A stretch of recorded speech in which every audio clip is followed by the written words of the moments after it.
good morning, good afternoon, and good night for all of you. I would like to thank again Clara for organizing this amazing conference and all of you who are here. Now we will present our speaker, Yasmim Pontes, and Nastasia Pugliese, her supervisor. Yasmim Pontes is an undergraduate student at the Federal University of Rio. She's a scholarship student in undergraduate research project from FAPERJ, with research in the area of literature, feminism, philosophy of education, with an emphasis on Brazilian education. Nastasia Pugliese is professor at the University of Rio de Janeiro. She's linked with two doctorate programs in philosophy department and in education department. She's a great Brazilian scholar, and we are all proud of her work with Nízia Floresta. So let's start with, I don't know, I suppose Yasmim will present? Okay, yeah. So you, all of you, Yasmim. I will share my screen, okay? First of all, I would like to say thank you for the opportunity to present my research. This text was wrote by me and my advisor, Dr. Natasha Pugliese. So I will start, okay? Nízia Floresta has long been and continues to be considered for the forerunner of women's emancipation, and her earliest work are found in the texts of both Brazilian and Latin American feminism, more widely. On these papers, we will analyze the case of two anonymous publications which appears in the Brazilian press that attribute to Nízia Floresta by Adalto da Câmara. The purpose of these works is twofold: to show the importance of philosophy publication newspapers and periodicals made by women out of the 19th century in Brazil, and to discuss problems associated with the success practical of anonymous publishing.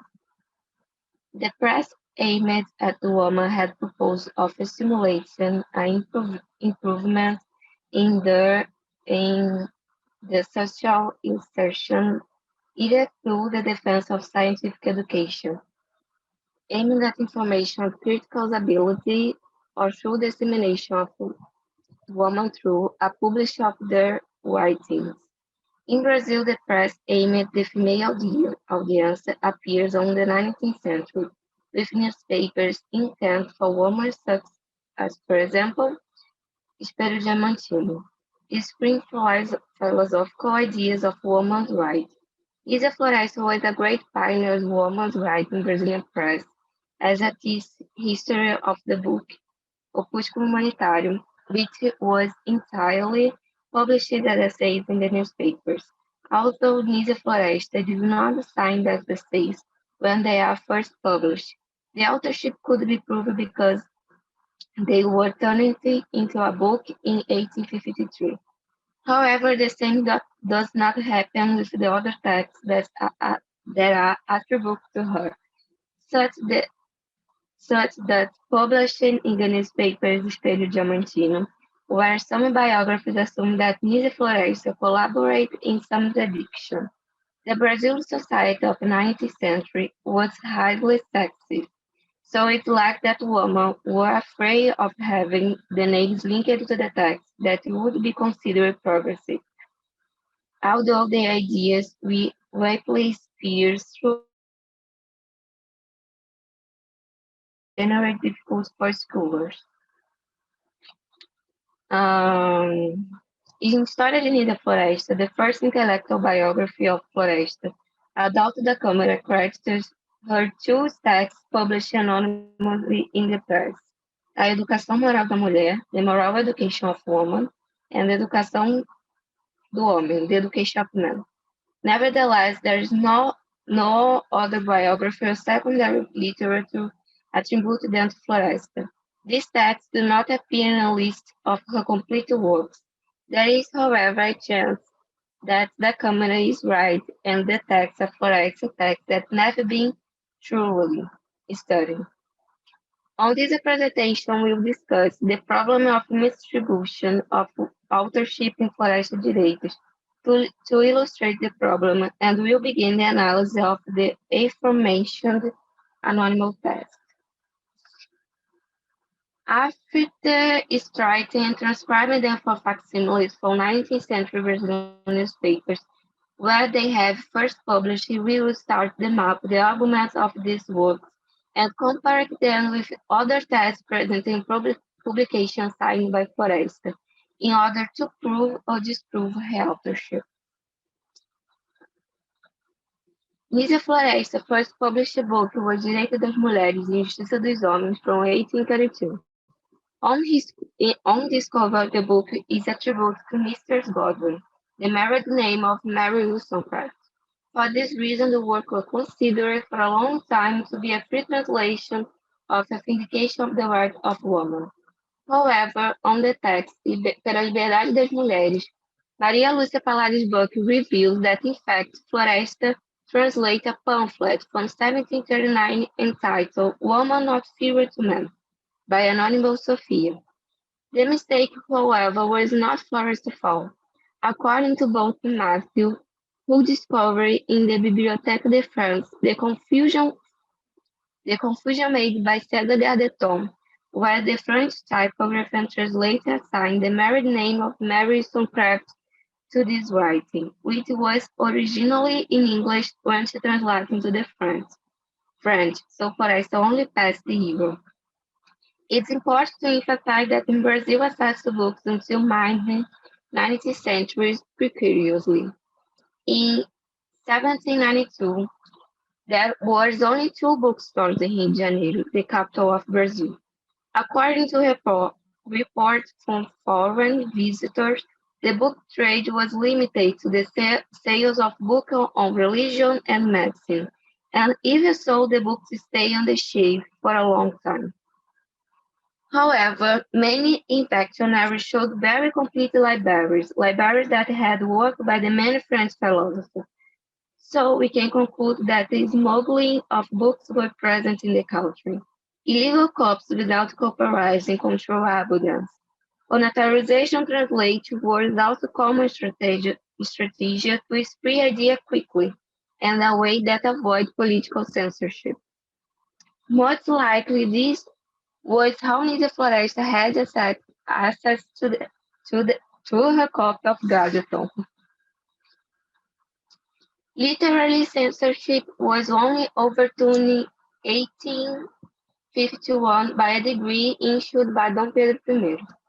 But legal sales of books depends on various authorizations that allow for continual control of the ideas being spread. In the context, it is easy to see how the printed press had a key role in the spread of political divergence ideas, especially those concerning the rights of women in the pre-Republican era.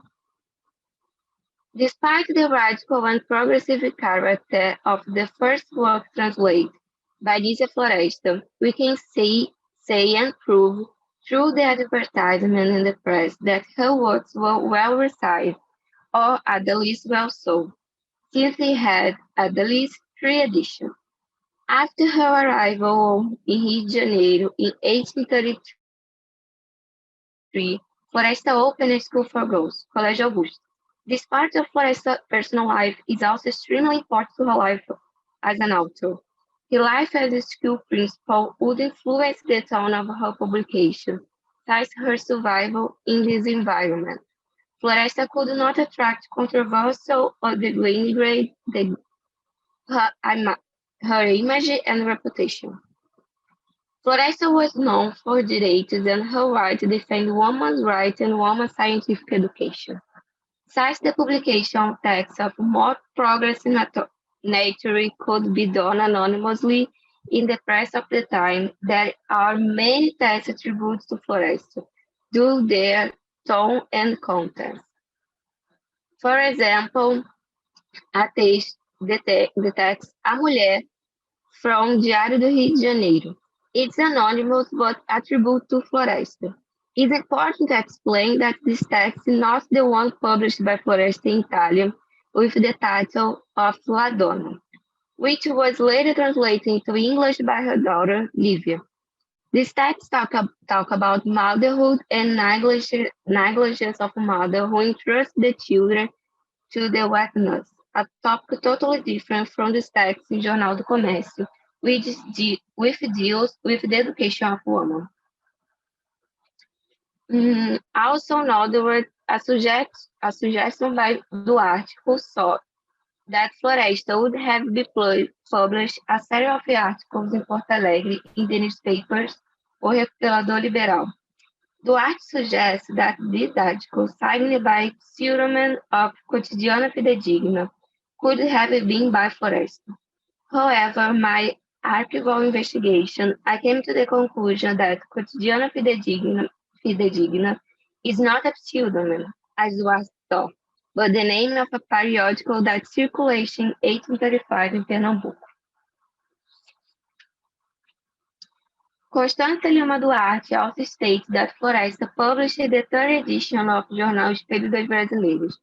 However, we cannot confirm this information with certainty, since the National Library of Brazil has only the last four editions of the newspapers.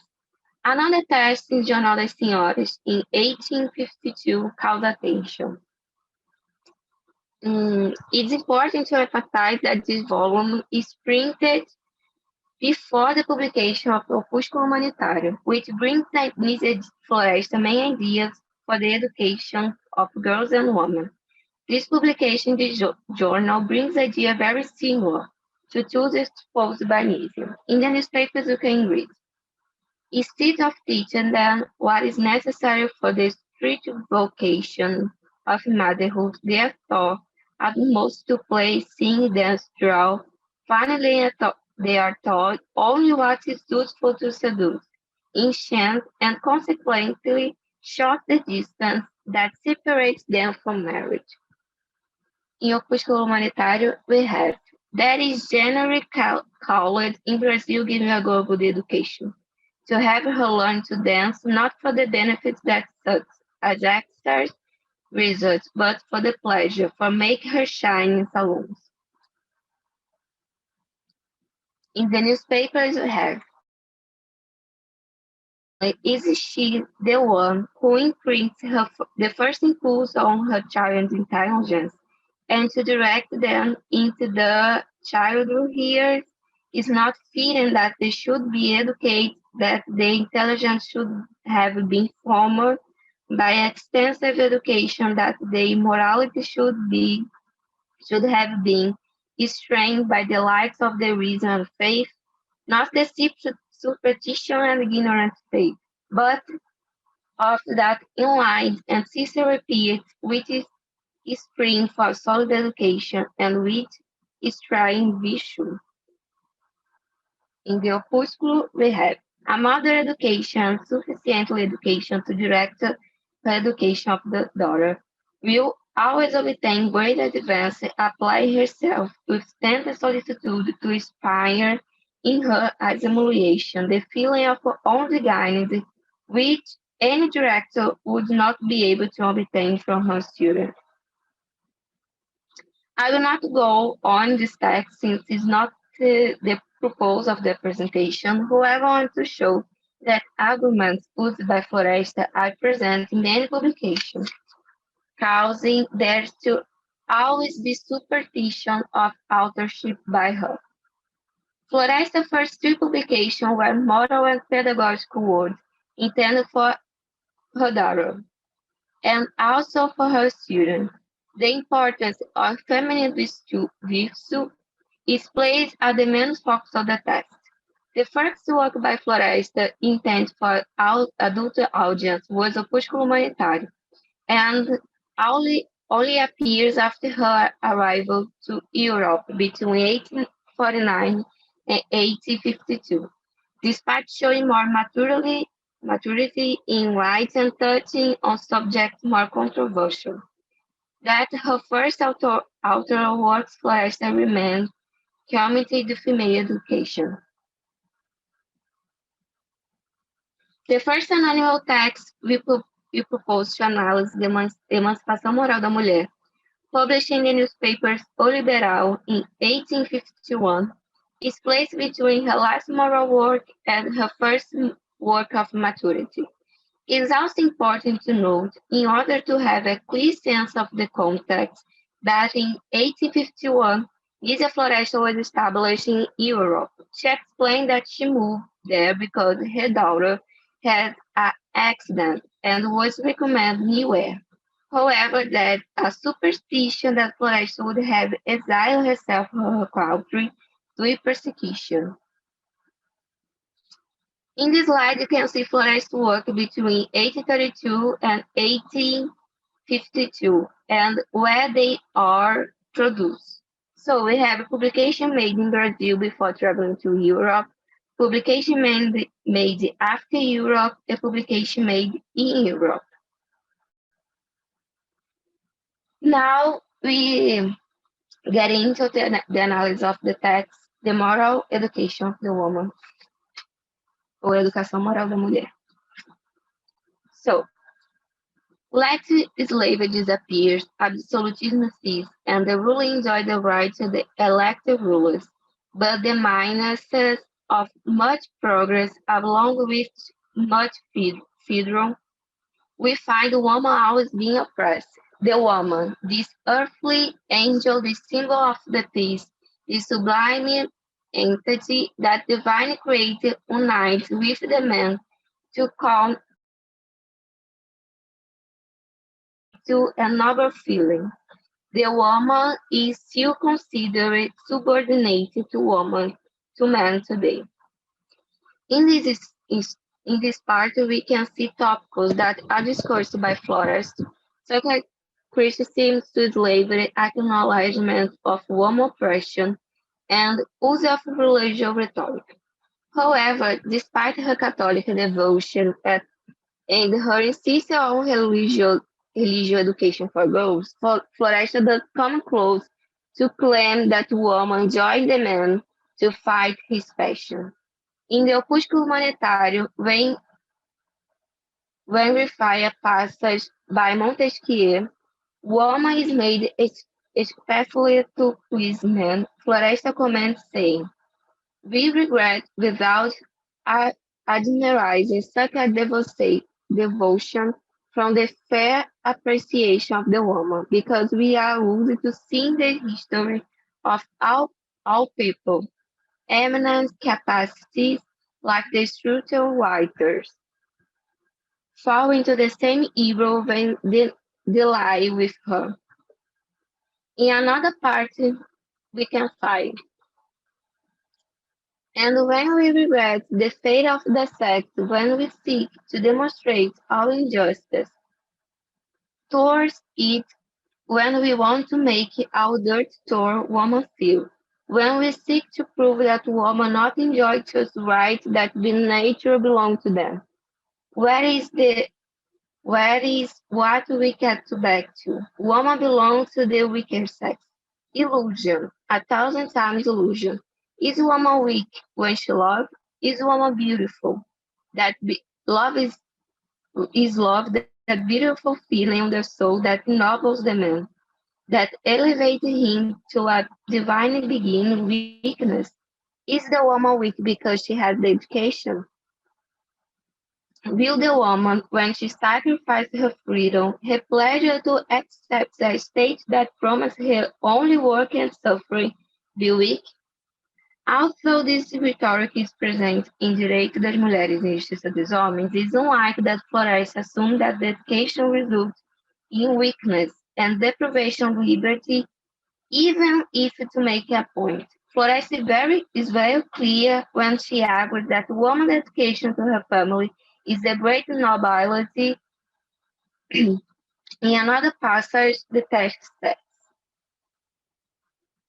how many have strayed from the path of virtue? How many have lowered themselves entirely to animal life just because society does not comply anything other than man mattered in them?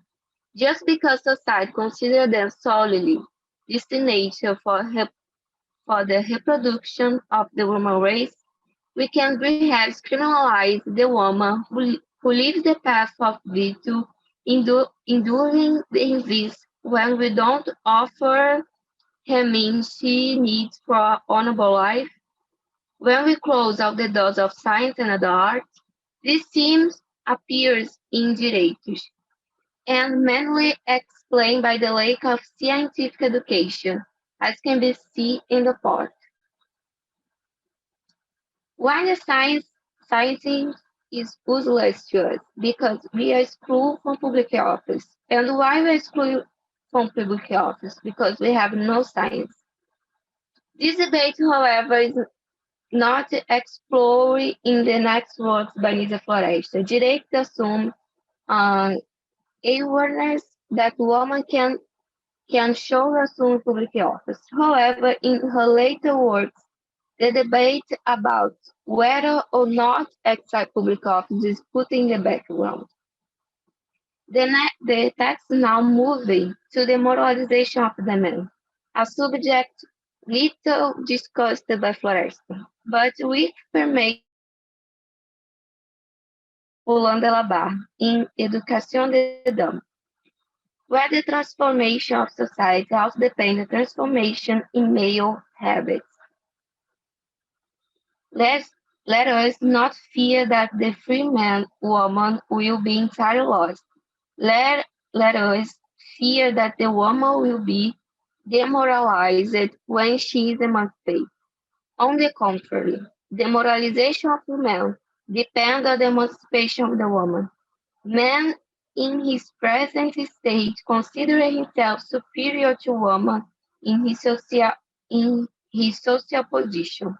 But even further, she considered two very natural acts, which performed by woman would be taken for immorality, and if in fact immorality to exa- should cease to exist just because it's practical by man.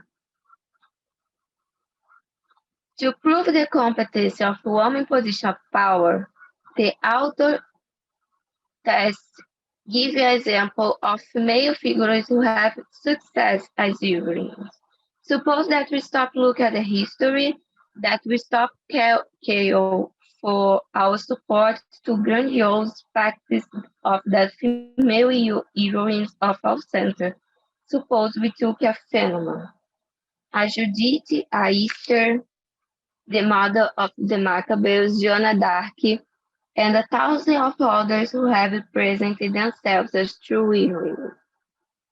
Nisa Floresta, em Opúsculo Humanitário, usa a lot of the history of the other women who were exception prove that women can indeed participate in the public life, and the way they do, they are successful in their action. At the end of the text, the author who wrote is bring again the idea of moral reciprocity, which is not working for us right, making this authorship doubtful. If the woman is obliged to recognize that she was enough strength and courage to overcome the greatest difficulty, if the woman has proved to him that she was capable as the same man to understand everything, she will not yet be criminal. We want to keep this barrier so disreputable for us longer, so we become of woman contrary to our protest. Let no one be persuaded that we defend his right in order to make our zeal to him. Let no one believe that our intention to show intrigue and provoke discontent in the holy temples of family. No, we are the first to respect virtue. We are the first to propagate morality. What we want is the woman to be educated according to her qualification.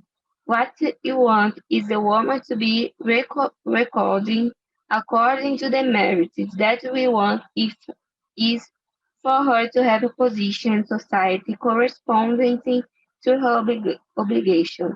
Only this way will propagate true morality.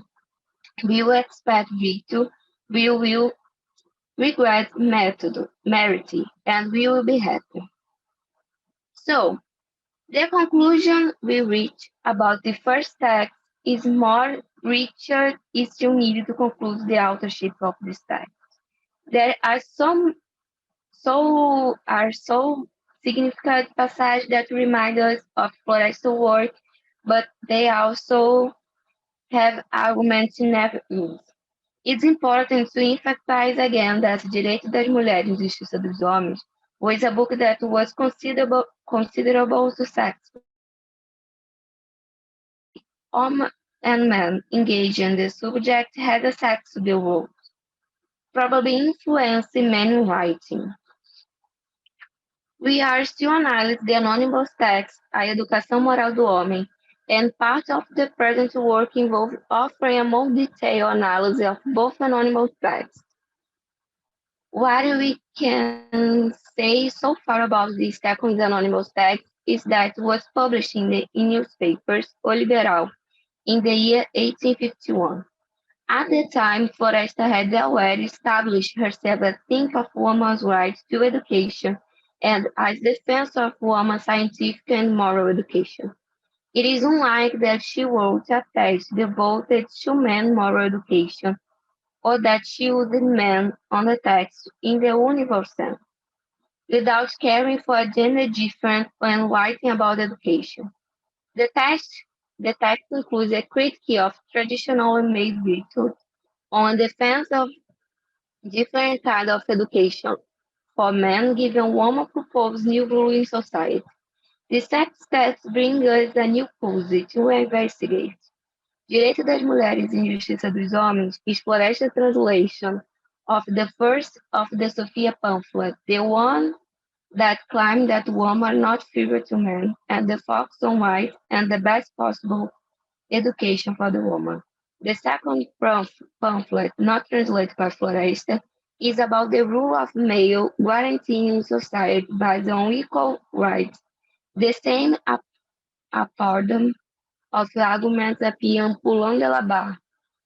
First, he writes the inequality of the sex, arguing of women's rights and proposes scientific education for women. In another writes the education of men, the education of women. He developed the consequence for male citizens of giving women education, critiquing, critiquing traditional male virtue and claiming for a new ruling society for men. So it's likely that the anonymous article Educação Moral dos Homens attribute to Floresta in Brazilian version that kind of argument focusing on the new rule of men giving the achievement of equal rights for women, that also appears in Sophia and Fulham. As interested as this can be, Floresta did not explore the consequence for male women's equality in the same way. Although we cannot say for sure that this anonymous writing is of Floresta, it is unlikely. The same holds as far as our investigation went so far for the other anonymous articles, A Educação Moral das Mulheres.